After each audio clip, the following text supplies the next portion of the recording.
This is Brian Young, Super Bowl champ, 49er. You're listening to Matt and Dexter on The Grueling Truth.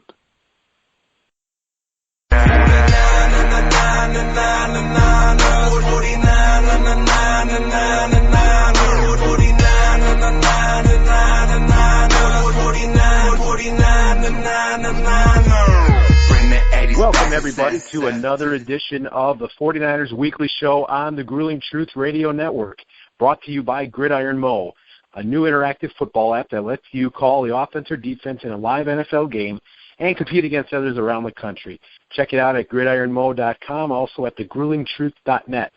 I'm your host for the 49er Weekly Show, Matt Andruscavage, and I'd like to welcome in former 49ers running back, Super Bowl 29 champion, Dexter Carter. How's it going tonight? Hey, going awesome, Matt. Hey, it's great to be with you again and, evaluate this first preseason game and talk about what's coming up and see where the 49ers are going. Yes. So we'll get right into it. We're going to review a little bit of Sunday night's matchup, the Texans 24, the 49ers 13. But I don't think anybody really cares too much about the score. It's much more about how the players are doing and who's developing and, what positions are being filled where. So we're going to kind of get into what we'll call the good, the correctable, and the concerning. Good, I'll take the first one. The offensive line I was really, really happy with overall. There's some really good stats that came out by Pro Football Focus, and rookie first-round pick Josh Garnett, who's probably, I'm not really sure which guard position that he's going to play, but you got to believe he's probably going to start somewhere. So, but the nice thing about him was he had 21 pass blocking snaps, and remember, Josh Garnett was touted more as the run blocking guard, and the pass blocking part of it was a little bit questionable. But he had 21 pass blocking snaps, and also Andrew Tiller, who might be the other guard, 18 pass blocking snaps, and neither one of them allowed a quarterback pressure. It was real nice to see some good guard play. And then, you got it's the offensive line is probably going to be Joe Staley, Daniel Kilgore at center, Anthony Davis, I believe, will win the right tackle, and then it's either Garnett, Beatles, or Tiller to be the guards. So this line should be a whole lot more improved over last year. What do you think? Yeah, and it goes along pretty much with what you said on our last show that we taped. You evaluated each one of those guys, and you gave your estimate and prediction of who you thought would rise, and it's pretty much staying right on course with what you said. So those guys performed admirably, and actually I thought progressed to the line that the 49ers need for this year. And I thought they did a lot better than the, stats showed, especially, had a couple of fumbles by the running backs, which I think would definitely be improved. That's not something that I think is going to be a consistent issue, with them. They will correct that problem. We just got to keep Hyde healthy and keep him in the lineup and hopefully get some more work here in the preseason, because obviously everybody's expectations wasn't reached as far as his on-field performance, whether it was injury or whatever. But I believe that I hope he stays healthy, and if he does, I think he'll develop exactly what we thought.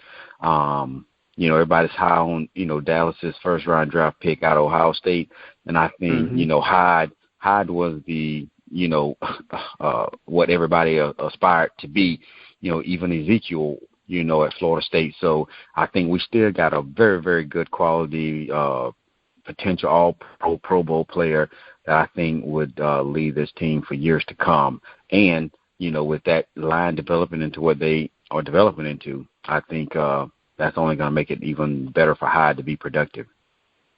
Definitely. It was nice to see Carlos Hyde break out into a pretty good run. It was like a 22-yard run. And there's a couple times where I believe he had one or two on third and short, and they gave it to him, and he just shoved guys off of him. He looks really good right now. He's healthy. He's a bruiser. I think he's the kind of guy that could potentially carry 25 times a game if they gave it to him. But was there, I talked a little bit about the offensive line. Why don't we talk about the position that you played at running back? Besides Carlos Hyde, was there anybody else that you were impressed with? You know what? My focus was mainly on Hyde, because if we can keep him healthy, you know what, it's not going to be many downs that anybody's going to come in and substitute for him. I think he's a 3-down guy, and if stayed healthy, he's going to be that guy. But, the guys that came in after him, I'm not familiar with their names, but, again, with the offensive line performing well, I thought they did as well as they could do, but I think as we go on, they all will continue to, build upon that performance, and I'll pay a little more attention to them, because I think Hyde would get his carries, and eventually they're going to slow him down, and get him ready for the season. Right, exactly. Last year, running back position was on paper very deep, but with Reggie Bush going down, rookie Mike Davis didn't have a very good season, and it just, after Carlos Hyde went down, the position there wasn't much of a run game, but Mike Davis came in, and after they said he lost some weight, and if you'd seen him at all anybody who's watched him last year just didn't really feel all that good, but having seen him pull off those long runs, he had that nice 44-yard run, and he looked fast. And then he had a really nice cut and turned it into a 17-yard run. And if he's anything like that, he could win the number 2 spot. Dwan Harris might be in the lead there, and he had a couple of nice runs too, but he also had the fumble. But all in all, the running back position looks pretty deep this year. But like you said, Carlos Hyde's the focus, and he's going to be the guy that's going to carry him. Yeah, and you're right. Mike Davis, does look like he is going to be a heck of a back that can contribute admirably whenever he's given the chance, and will be ready. In a situation like that, when they know that there's a clear number 1, you have guys that believe in team play and support the guy that's in front of him, and that looks like the kind of guy Mike is. But we do know and see, as you said, those couple of runs he did it against, second team and thereafter guys, but at the end of the day, you still got to get out there and perform. And I think he will be a quality backup and ready to, come in whenever, and if needed. But like you said, Carlos is the guy, and, if he needs a break, we know based on that one game, and you can't base a whole season on that, but Mike surely has a lot of potential there. Absolutely. I'm going to name off a couple of guys that kind of rounded out the team as having good performances.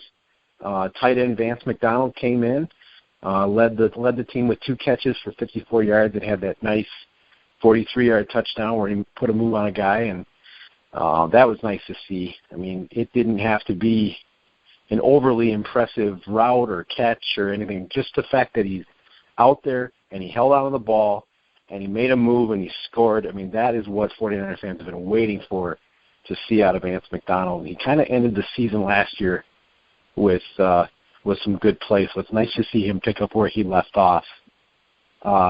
Just a little bit about the defense. 0 points allowed in the first half. The Texans did have a score, but that was off the fumble return. The defense did not allow anything. Inside linebacker Ray Armstrong, he on 15 snaps, he had 3 run stops on 5 run plays. He finished as the highest graded defender for the Niners, according to Pro Football Focus.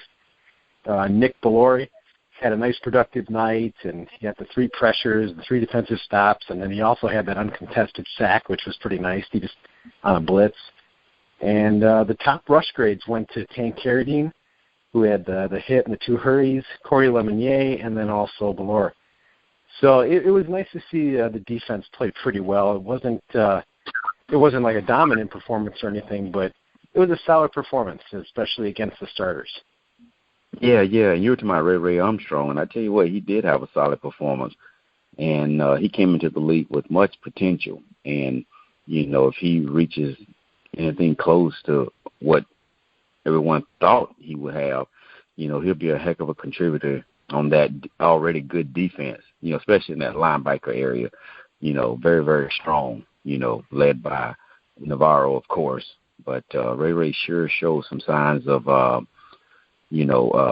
wanting to get some playing time start or whatever his ability, wherever, I guess, his play gets him as far as on the depth chart. He can be definitely a guy that can get it done.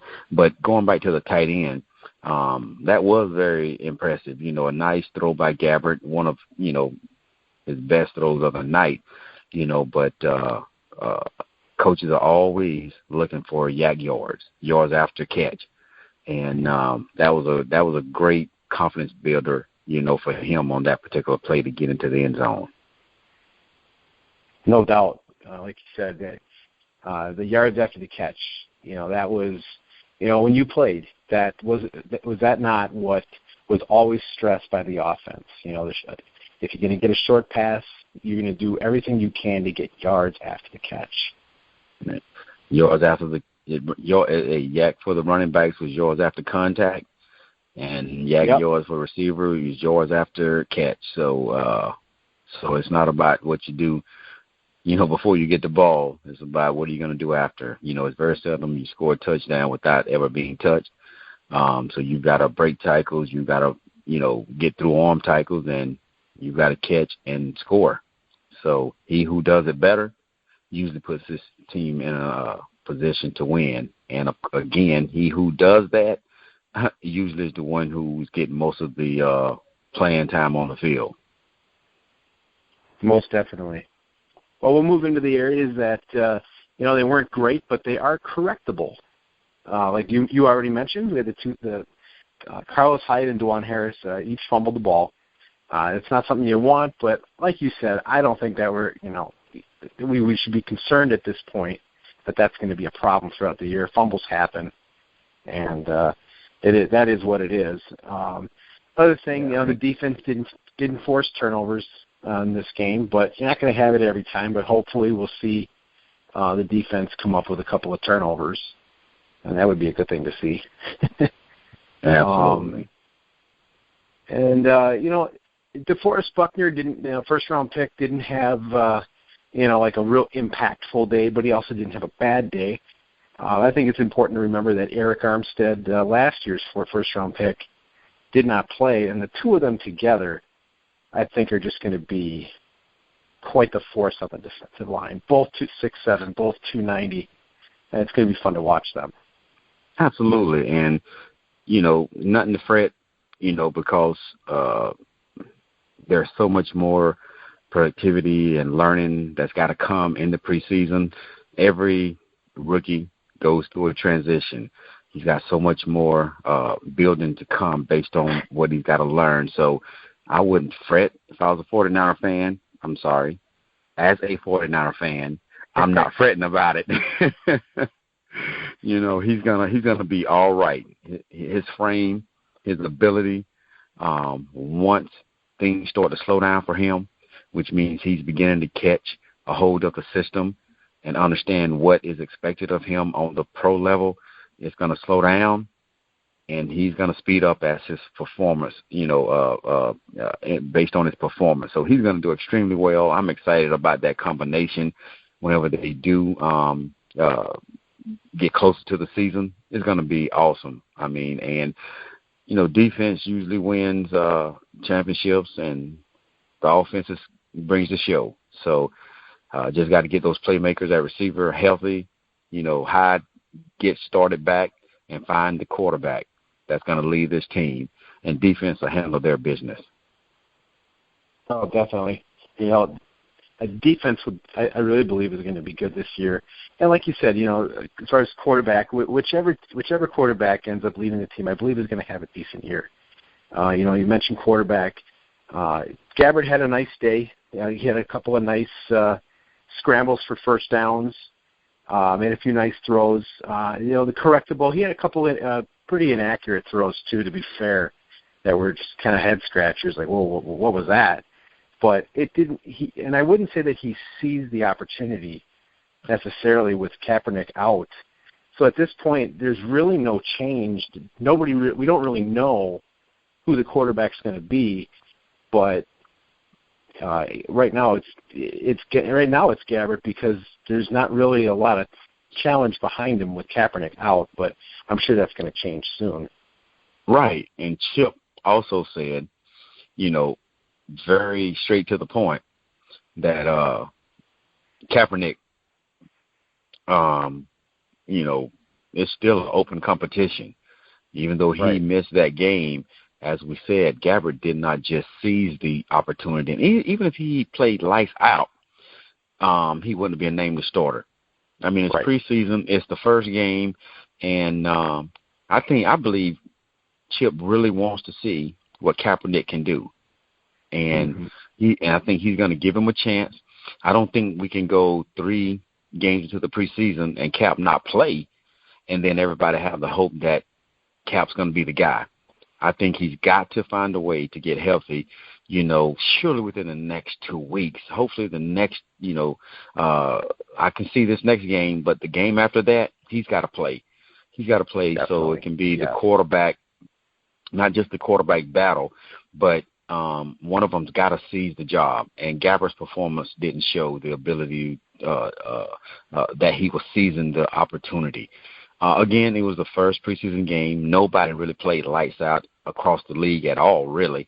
But nonetheless, we would have liked to have seen more out of Gabbert, especially after he performed the way he did last year. I really thought, he showed me just a resurgence of a better Gabbert than, maybe when he came out in the league, which gave me more confidence, in him. And as we've spoken on shows last year, after seeing him here in Jacksonville and then watching him with the 49ers, I was very impressed with the way, he had a resurgence, and a confidence builder. But I would have expected the preseason, coming off of summer, a confident summer, I thought he would have had a better performance in that one game. But then again, Anquan Bolden's gone. The other receivers are, hurt. Yep, so that's true. He doesn't have a lot. Yeah, he doesn't have a lot of his tools. But so in that sense, I think Cap, caught a break. So he needs to, do whatever, get extra treatment, so he can get out there and gain the confidence of his teammates, gain the confidence of the organization again. I'm actually rooting for him, because, hey, I'd rather have 2 very good quality quarterbacks, than one. One is just going to be disappointed at the end of preseason when one is selected as a starter. So somebody's got to win it. Yeah, I mean, the luxury that you want to see is both Gabbert and Kaepernick performing at a good level and have it be close. And then regardless of who wins, you have 2 quality quarterbacks. If one goes down, the other can step in. And I still believe there's a possibility that Kelly could potentially use 2 quarterbacks this year. I don't know to what extent, but I've heard this, and I think it's possible that you could see quarterback number 2 get like 5 or 6 snaps, and you never know what will happen. Yeah, and I think he really, he showed the ability, if you can follow the coaching career of Chip Kelly, he wasn't always running that Oregon offense everywhere he went. And when he went to Philadelphia, he surely, didn't run it, especially after he got rid of his running back that, I thought was perfect for that offense. But nonetheless, he kind of transitioned his offense a little bit. I really believe he wants to get back to that.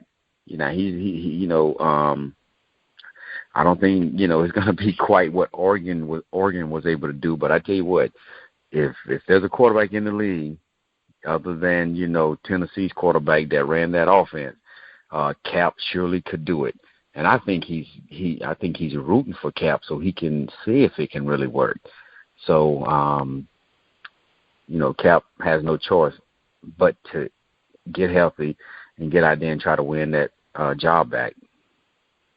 Yeah, he probably won't play this weekend just because I think they're leaving for Denver already, and if he hasn't even he hasn't even played a snap in practice.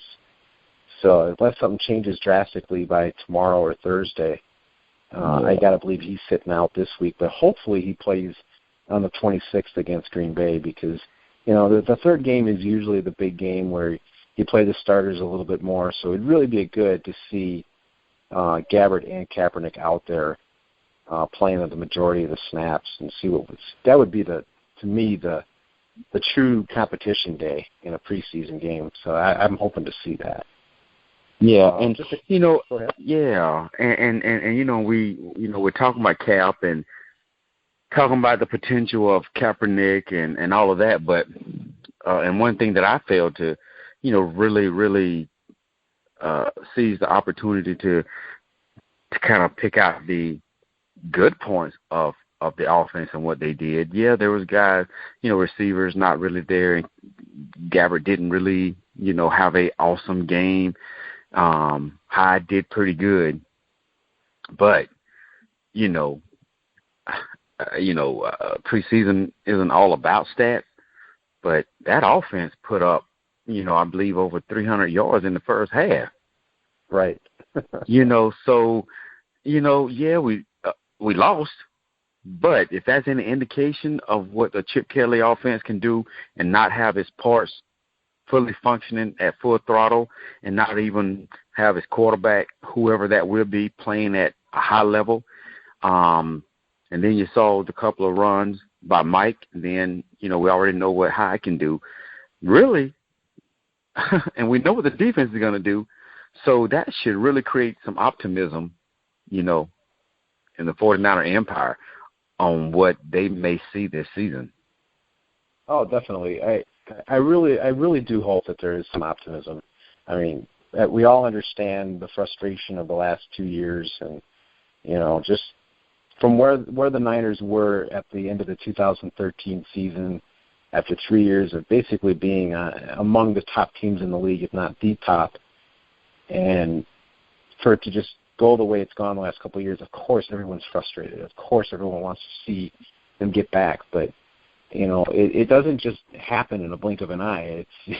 The teams don't just go to the Super Bowl. But on the other hand, there is a lot of talent here.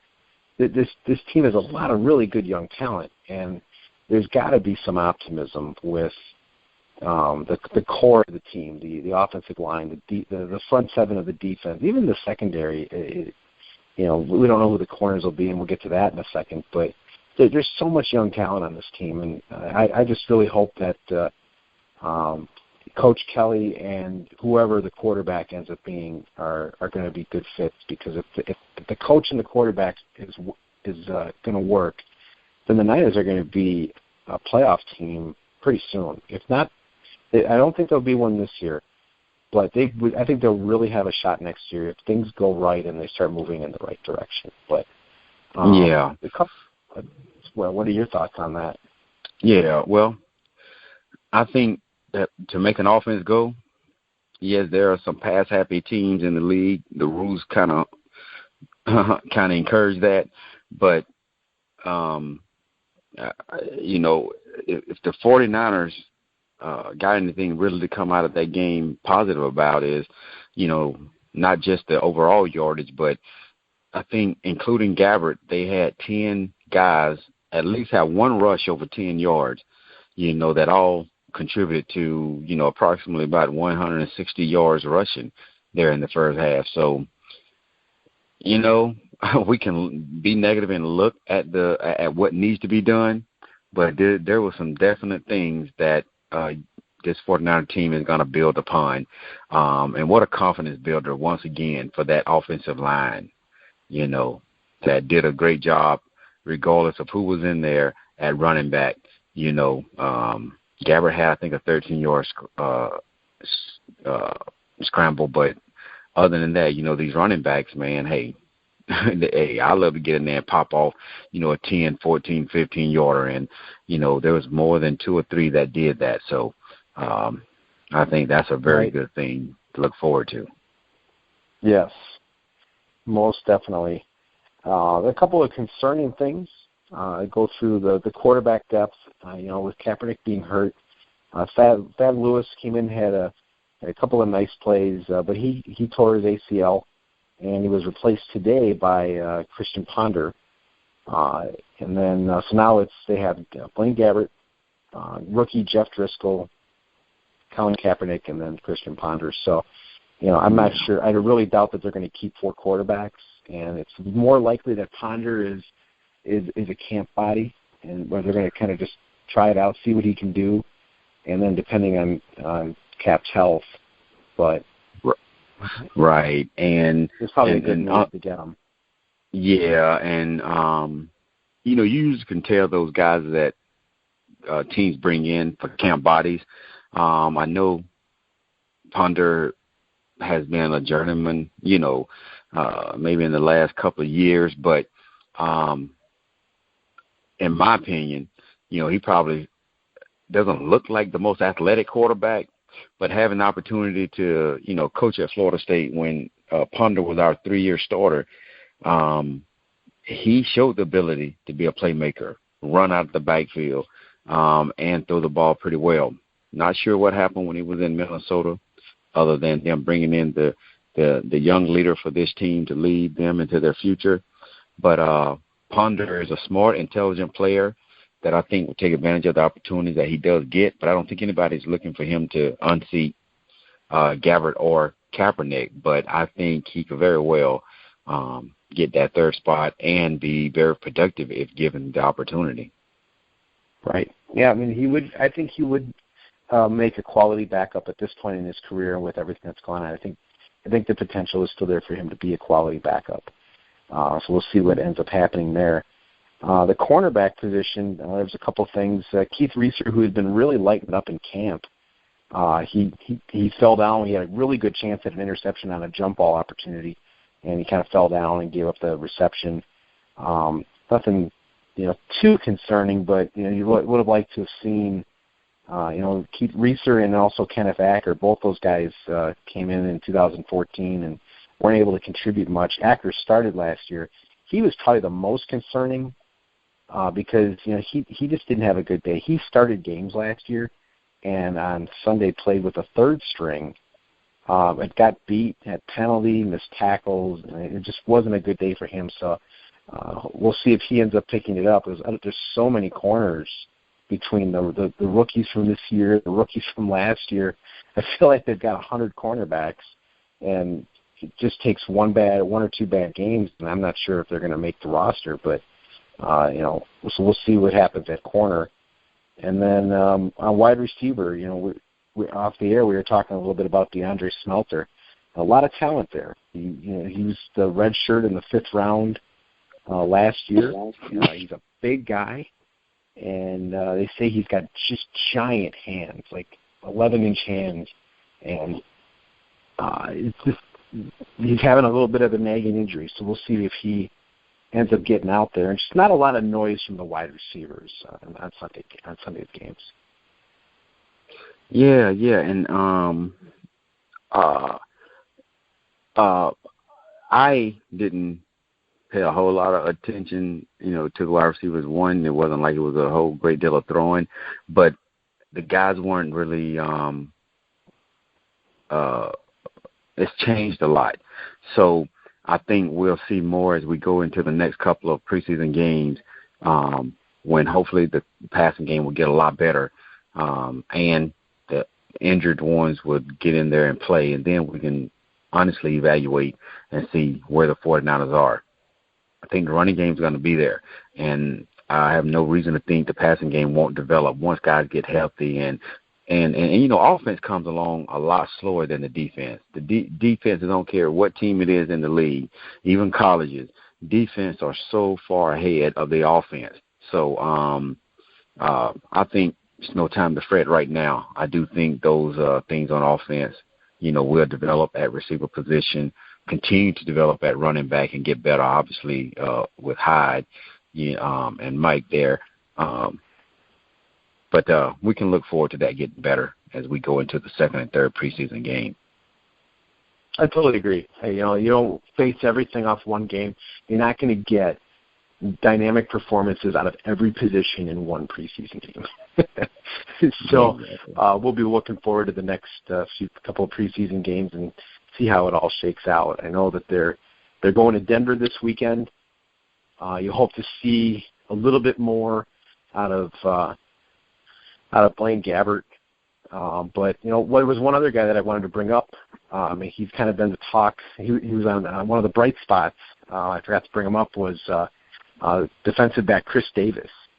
I think he had one or two plays that weren't so good, but he more than made up with it with some pass defenses, and he looks like he's got a real shot at the nickel position. This will be interesting to see how that shakes out, but I think what we want to just see is just improvement at any position, and for someone to emerge at a couple of these key positions.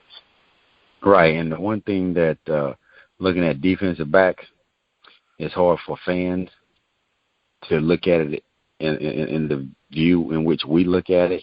But unfortunately, defensive backs got to have a short memory because they will get beat. It is what it is. Yep. I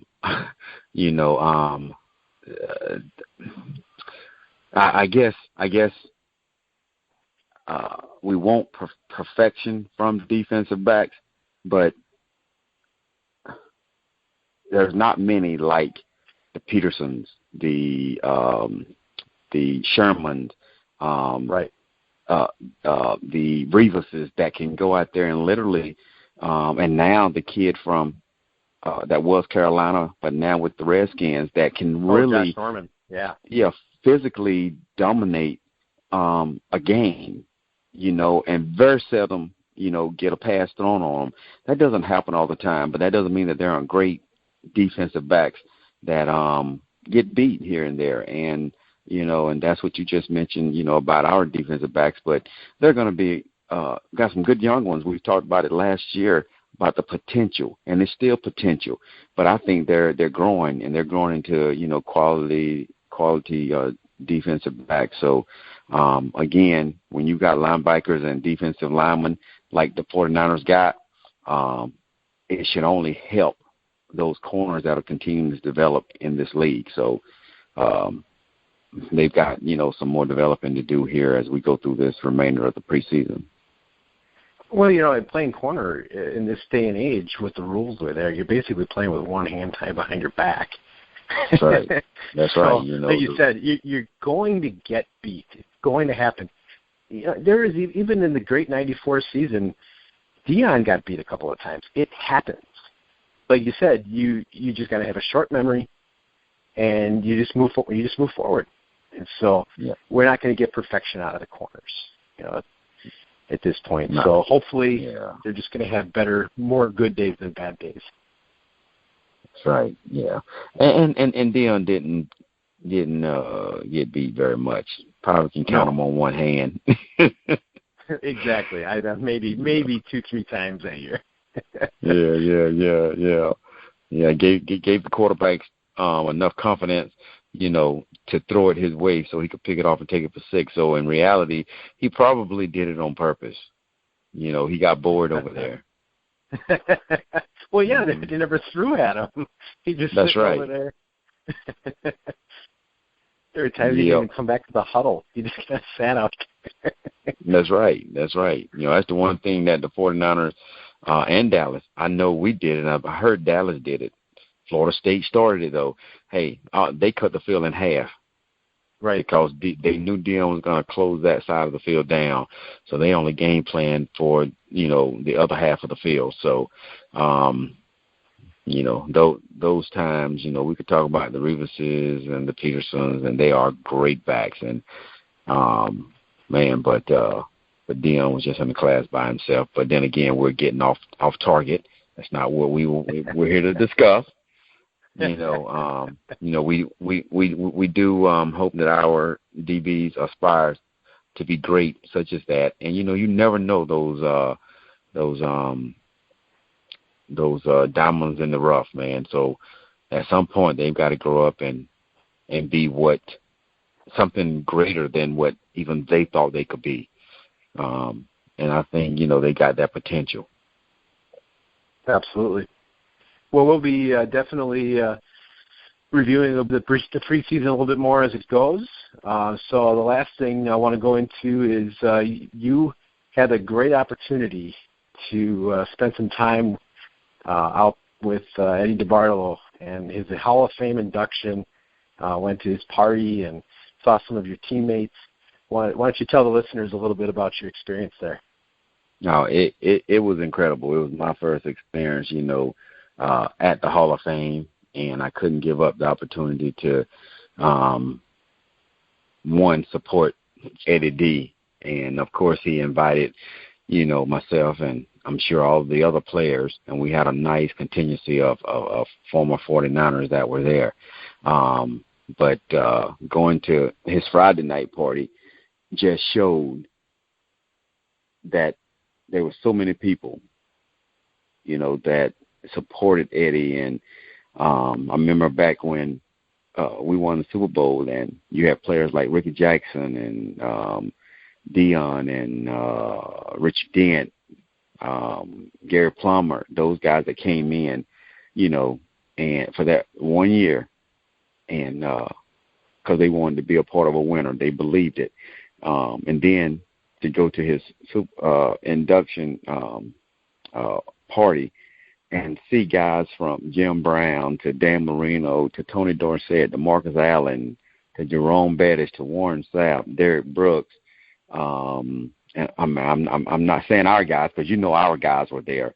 I mean, heck, Bill Cartwright was there from the Chicago Bulls. Oh, wow. Of course, Boys to Men, who is a 49er stable, they were there. Huey Lewis and the News, and oh my goodness! But there's so many other players that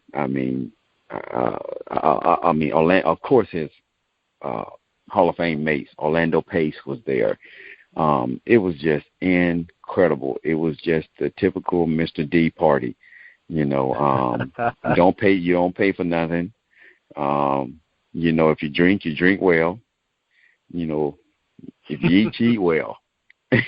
It was a great party, and to just sit there and witness his speech, and along with those great guys that he went in with, Dungy, Harrison, Brett Favre, of course, and Ken Stabler. Man, it was really an experience that I have been waiting on, and having the chance to go into the Hall of Fame and see it for the first time. One of the first thoughts I had was, now I won't ever make it in here for my play, but why am I not in here for being, I believe, the first player to play in 17 regular season games since the inception of the bye? There's gotta be a place for that. I'm telling you, I don't think they remember it, man. It's on record. But man, come on, man. Somebody's got to go. Somebody's got to go on one of these things where they say, hey, remember Dexter Carter did this, and after me, Jerry did it. Tim Brown did it because they were with the team, got cut, went to the other team that same week, and the team they went to was like myself, already had their bye. So they played in 17. And it's not, and it's not just being on the team. It was, you actually played in those games. So, but I was, I believe, the first one to do it. But it is what it is. It's still a great thing. That would be great, even if it's just a little something. The first a little something, a little something. I just remember after you went to the Jets, and I was like, and I found out you're coming back. I'm like, all right, Dexter's back. We got just upgraded the punt return position, and right away on that Monday night game in Minnesota. I'll never forget that. So, yeah, you played 17 games that year. Yeah, I was glad to be back home.